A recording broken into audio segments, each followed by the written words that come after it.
Hey, what's up everybody? Welcome to the last video of my 20s. Kind of crazy to think about that this is going to be the last video I make in my 20s, but that's kind of where we're at right now. Pretty cool, I guess. I've been making videos since I was 16, and you got to see me through like the end of my teenage years, through all of my 20s, so it's kind of cool that, yeah, I'm making my last video in my 20s. Glad it's a wrestling video. Since that's the first, set of videos I started doing on my channel. But yeah, let's just get right into it. Today, I'm going to be giving my predictions for AAA Rey de Reyes. That's going to be airing these next 3 weeks. I've been wanting to make a video about AAA for a while, but I never really got around to it. And then I kind of figured, like, there was really no starting point. I could have just done the shows week to week, but nothing really all that significant what's happening on these shows. So I figured, when I heard Rey de Reyes was coming up, I figured I would just kind of wait until, like the couple days before the show, and then I'll do a predictions video on it. I didn't really know what I was going to say, but now that we have like a full like match code, I kind of glad that I know what to say now. Obviously WWE bought AAA, back at WrestleMania last year. I gotta take a sip of water. But yeah, WWE bought AAA back at WrestleMania last year. And I think it's been a pretty good deal for AAA and WWE. We've had a few shows with them. They did the First Worlds Collide show back in June. And then they did... then AAA did Triple Mania with WWE inclusion. We've had a few shows with the AAA where WWE superstars have shown up, and then we had Worlds Collide 2, and then we had like the end of the show, I forget what they call it, but it was like where the tag match took place with Dominic Mysterio and El Grande Americano versus Rey Mysterio and Rey Fenix. And then we had and then this year all of AAA shows have aired on WWE's YouTube channel, which has been pretty cool. And obviously before, you would kind of get these, but you wouldn't really obviously understand the grasp of them because it would be in Spanish if you don't speak Spanish, and it'd just be with the AAA commentators, which has been fine. But now they, have Corey Graves, JBL, and Rey Mysterio as like the American English commentators. And that's been good. I think Corey Graves and JBL have made a good pair-up. Corey Graves is the play-by-play. JBL is the heel commentator. Rey Mysterio is kind of the babyface in peril, but he's also there, like, if someone cuts a promo, because it's in Spanish, he's there to translate to the English audience. But I've enjoyed AAA, it's been booked by Mark Calloway, The Undertaker, which has been pretty cool. Not really something you would have expected him to be a part of. And yeah, I've just really enjoyed it, so I figured I'd do a predictions video for it. And what I'll probably do is after the 3 weeks of this show, I'll probably come back and review it and kind of give my thoughts on it and everything like that. But yeah, let's go through it. I'm just going to go week by week as the card's announced. There's 3 matches announced for week 1 and only 1 for the next couple of weeks. So I imagine, like, after week 1, we'll find out more of a match code for week 2, and then the same thing for week 3. So I'll just kind of give my predictions for week 1. But yeah, let's go over it. And I'll kind of explain the storylines that are going into the show and everything also. So starting with week 1, we have a 4-way Rey de Reyes tournament finals match to determine the number 1 contender for the AAA Mega Championship. It's going to be La Polka versus the original El Grande Americano versus El Grande Americano versus Santos Escobar. Obviously, they're bringing back the Rey de Reyes tournament. I've seen this tournament done before, but this time there's an extra twist on it. Instead of just raising the sword, you get an opportunity at the AAA Mega Championship, which, I obviously like that that's also added onto it too, just because I think just raising the sword means a lot, but I think having a title match gives that extra edge to it. Penta will be there to like present it to the winner, which I think is going to be pretty cool. Yeah, we've had 3 fatal 4-way matches to determine who was going to be in this four-way match. La Parka defeated Aerostar, Jack Carwheel, and Apollo Crews. The original El Grande Americano stole El Grande Americano's place and beat Ray Phoenix, Dragon Lee, and Octagon Jr. And then El Grande Americano took Pepe Escarales, I forget how to say his name, but his place, because he got attacked by the original El Grande Americano, and he beat Al Dr. Wagner Jr., Almas, and Ethan Page.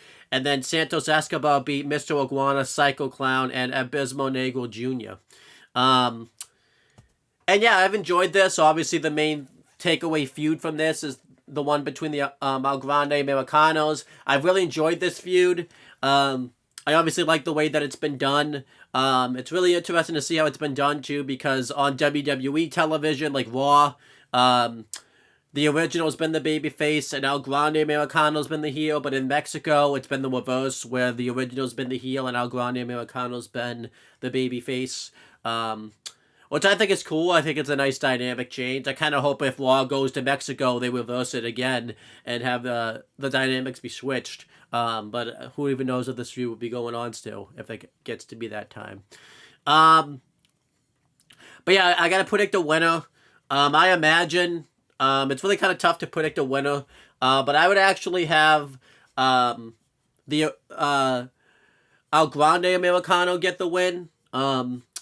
It seems like they've been kind of trying to tease a match between him and Dominic Mysterio, which is going to give away my prediction for later on. But yeah, they've been trying to tease a match between those two.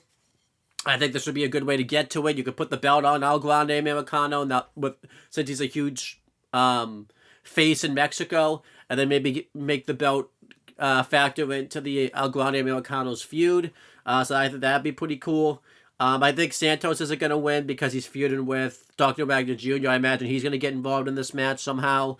And La Parka I just don't think will win. But yeah, I'm going to pick the El Grande Americano to get the win. I could see the original winning too. I think that would get him some nice heel heat, but I'm going to pick El Grande Americano to get the win.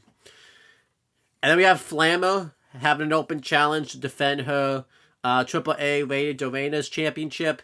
And this challenge is only open to WWE contracted talent, whether from somebody from Raw, SmackDown, or NXT. I think that'll be interesting to see who accepts this open challenge. A lot of options you could go with who accepts this open challenge. You have people from Raw, SmackDown, and NXT. I'll pick who I think it's going to accept. I will say one of the weaker things is probably the women's division in AAA because it's not really focused on that much. I think you get like a 6-woman tag that doesn't typically go too long. You had a match between like Lola Vice and La Hera that didn't really go too long. So I kind of wish the woman got a better showcase. But whatever. If I had to pick a winner, well, who I think will accept the open challenge, I think it's honestly tough. Bayley just went on an interview recently and said that she would like to make an appearance at AAA, so I could see it being Bayley. But maybe they're going to save that for the future. I'm going to say Lyra Valkyria will accept the open challenge. I think that would be cool. She's Bayley's partner. She didn't win the gauntlet on Raw recently. I think Lyra Valkyria would be pretty cool. I don't think it's going to be Lola because I feel like we see her a lot in AAA. I think it's going to be someone that's generally a surprise.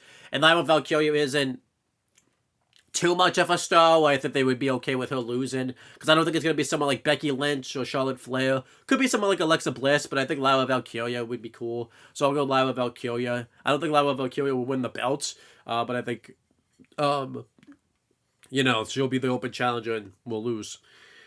And then we have the main event of Week 1, which I think is going to be pretty interesting. It's going to be a no disqualification match for the AAA Mega Championship. It's Dominic Mysterio defending against El Hijo del Vikingo. And there's obviously a special stipulation to this match where if Dominic Mysterio wins, Vikingo can't challenge for the title as long as Dominic Mysterio holds it. And if Vikingo wins, Dominic Mysterio has to leave AAA.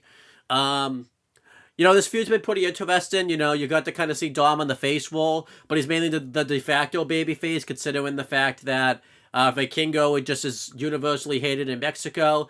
I love the fact that they've just embraced it and just made him a heel. You know, they didn't really try to fight the grain anymore and continue him as a babyface. Yeah, it's kind of tough to tell who would win this match. I imagine it's going to be overbooked to hell, considering the fact that it's no DQ, and it could really go either way. And now that you have the heel turn that's happened with, you know, well, not really a heel, but now that they've had the Judgment Day turn on Finn Balor on Raw, I wonder if like that will factor in. Like maybe Finn comes out heel and cost Dom the match, which I could see happening. However, I just don't see WWE wanted to continue to do AAA without Dominic Mysterio. I think he's been the big star that's kind of brought in a lot of people. I don't see them, you know, I don't see them taking the title off him for that reason. And what I actually think will happen is I think Mini Vikingo was going to interfere in this match. It costs, you know, regular Vikingo the match, considering the fact that, you know, he's beating him up and everything like that. So I think, you know, and you can do a feud between them. But yeah, so I think Dominic Mysterio retains. They could do the Finn Balor thing, but we'll have to wait and see if that actually happens. But yeah, I think Dominic Mysterio retains the championship. And that's week 1. Not really, and then we'll go on to week 2. Not really anything announced for week 2. This is going to air on March 21st. The only thing announced for it is a AAA World Tag Team title match between Pagano and Psycho Clown defending against the War Raiders. War Raiders won a 4-way match to get this opportunity, and they ended up interfering in Psycho Clown's Rey de Reyes qualifier, which kind of cost them the match. And the biggest thing with Psycho Circus is they've been taken out one by one by a mystery attacker, and they kind of played into that a couple of weeks ago when you know, Psycho Clown kind of called out Pagano thinking it was him because it's been under his watch mainly when all this has happened. Yeah, I think this match would be really good. You know, War Raiders are really good. Pagano and Psycho Clown are really good. It doesn't have a stipulation added to it, and I don't think there will be one. So, I predict that Pagano and Psycho Clown will win. I don't really see War Raiders getting the AAA Tag Team titles. I do think the Mystery Attacker is going to get revealed here. As for I think what the Mystery Attacker could be, really tough to say. I'm trying to think if it's someone we haven't seen in a while or something. Maybe a new sign-in. You know, I really don't know. You know, they could do the Wyatt Six since, you know, the Wyatt Six just kind of had a feud with them and everything like that. They could do not the Bloodline, but the MFTs. You know, always the thought there. But, you know, I think Pagano and Psycho Clown win. I don't think they're going to go with Pagano being the one that did it because I just think that'd be a little bit too predictable. But other matches that could get added to week 2, could do a AAA tag title match where Lola Vice and Mr. Iguana defend against you know, a team. Whether that they could get Lahala and maybe she can find a partner. Maybe somebody from NXT. You know, you could do yeah, I don't really know. They've been what's his name? Abiswa Negro Jr. has been feuding with somebody recently. You know, he ended up interfering. I forget who it was, but he ended up interfering in that 4-way match. They could put this match in week 2, but they have options. Dragon Lee could have a match on this show, but we have to wait and see what happens with that. They could do some 6-man tag where they get like Embogesa, Embogesa, not Masquerade, but one that mini wrestler that's like a legend. They could get him, and then they could do something with Omos. So they have options of what they can do with week 2. Then we have week 3. It's a AAA Cruiserweight Championship match. It's a four-way between Laredo Kid defending against Dragon Lee, TJP, and Jack Cartwheel. Um, you know, this has some build behind it because Laredo Kid retained his Cruiserweight title against TJP, but there was some controversy behind it because TJP had his hand on the ropes, and the ref counted it, and then TJP destroyed him after the match, and then Dragon Lee and recently himself beat Jack Cartwheel to become #1 contender. Jack Cartwheel is the only one that really doesn't fit in this equation, considering the fact that he didn't really do anything to get a title shot. They probably should have found a way to, like, have him qualify somehow by maybe winning some type of four-way or some tag match or something. Maybe pin the champion in a match. Maybe pin TJP in a match, so that way you can get built to this. But Laredo Kid's held the belt for a while. I think he's like, over like, he's not 1,000, but he's like 800 days as champion. I don't think they're gonna end it here, so I say not Dragon Lee. Laredo Kid retains. I don't see Dragon Lee getting the belt. I don't see TJP getting the belt, and I don't see Jack Cartwheel getting the belt.